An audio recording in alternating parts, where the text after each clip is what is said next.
so fair, let it go on along. Hey everybody, it's Thursday, so here is my video on this week's topic, our first reaction. This is another place where my story or perspective might be a little bit different than some of the other people on the channel because I knew Drew was trans before I even met him. The story is we met online, and on his online profile it said in the very beginning About Me section that he was a queer identified trans guy. So yeah, I knew before I even met him in person that he was trans, so we didn't have to do any of that coming out sort of thing.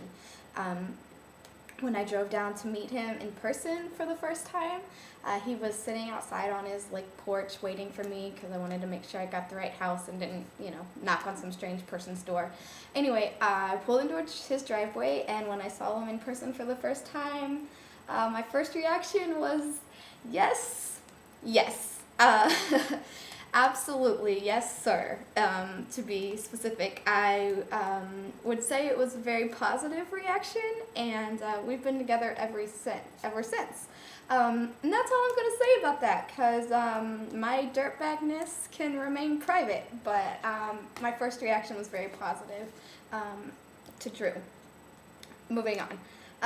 Did Drew's trans identity make me question my identity in any way? And I've talked about this a bit in some other videos. Yeah, it did. Mostly in semantics, and mostly it just made me acknowledge things about myself that I hadn't previously acknowledged. So I knew that I was attracted to queer masculinity, female masculinity. I dated butch women. I knew I was attracted to that. I hadn't really explored or figured out in any kind of practical or realistic actual life way. I knew abstractly I was attracted to trans guys, but Drew was the first trans guy that I had actually met in person and talked to in person. So when I met him, and I was obviously very attracted to him, as you can tell by the ridiculous smiles on my face, when I realized that, and that I had to deal with my attraction to him as a guy, I realized that the word lesbian didn't really work out for me. It's just not accurate. It's not authentic to who I am. Lesbian means, I think by most people's definition, a woman who's attracted and interested in relationships with other women, and I am, but I'm also attracted to and interested in relationships with queer men, out queer men, trans men. People like that. So Drew did make me question my identity, only in the fact that he made me acknowledge what was already there, and I really think that made me a more authentic and a better person. And so I'm still working on switching my language. I identified as a lesbian for 3 years prior to meeting Drew, so I still say that word a lot when actually queer is far more accurate. So I'm still in the process of switching over linguistically to use the word queer because it is by far more authentic to who I really am. You might have noticed, moving on, that I included a picture in my little intro of my friend Logan. Logan and I have been friends for, I don't even know, 4 years, something like that. And he has just recently, in the last year, started to explore and embrace his trans identity. He identifies as trans now and has asked me to use male pronouns and the name Logan to refer to him. He's in the process of really exploring what this trans identity is going to mean for him, how he wants to go about that, and all of those identity and gender questions that go along with that. So he's kind of new in this process. Logan and I had talked a lot about his masculinity, his gender presentation, his understanding of his own gender, and how he wanted the world to see and respond to him. Prior to him identifying as trans or asking me to use the name Logan. So we had talked a lot about that.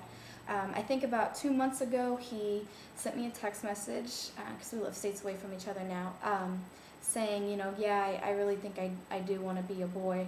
And my response to him was, whatever makes you happy. My general response to him and all of the process that he's going through right now is, you have to find you have to find and do and understand whatever is going to make you the healthiest, happiest human being, and that's what matters. So I've told him, I support you 100% if you want to transition in any way. And I also support you 100% if you go through this journey and self-discovery and figure out that you can exist in your masculinity as a butch lesbian.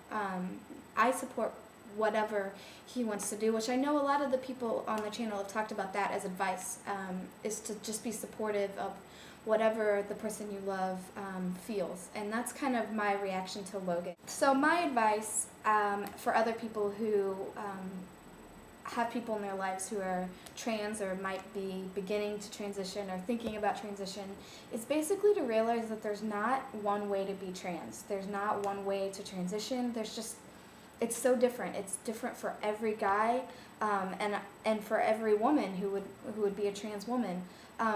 Having two trans guys in my life that I'm very close to and that I love deeply in different ways is made me realize how different it is. I think there's an overarching narrative of this is what it means to be trans, that you've had these feelings your whole life and you've been born in the wrong body and you're, you know, all of these different things and your sexual orientation is this and your presentation is this and you like these things and masculinity and this, that, and the other. Well, it's different for everybody. You know, Drew's story, Drew's narrative, and his process is incredibly different than Logan's, and both of their processes are incredibly different than every other guy that I've heard talk on YouTube or that I've met in person, and everybody's different. And I think it's really important as a supporter to remind the person that you love that they have to find their way, their process, their exploration, their way. And I don't know any other way to say it. It's just that, you know, there are narratives, and that, you know, it's important to meet other guys and talk to other guys and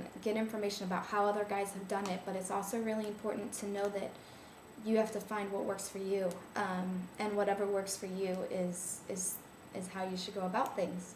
So that's my advice. There's no one way to be trans, and there's no one way to be supportive or an ally or or love a trans person. Everybody's different, and that's, you know, what makes us beautiful, right? Oh, little snowflakes. Okay, enough of that. I will see you guys next week. I hope everybody's doing great. Thanks for watching, and don't forget to subscribe. Bye.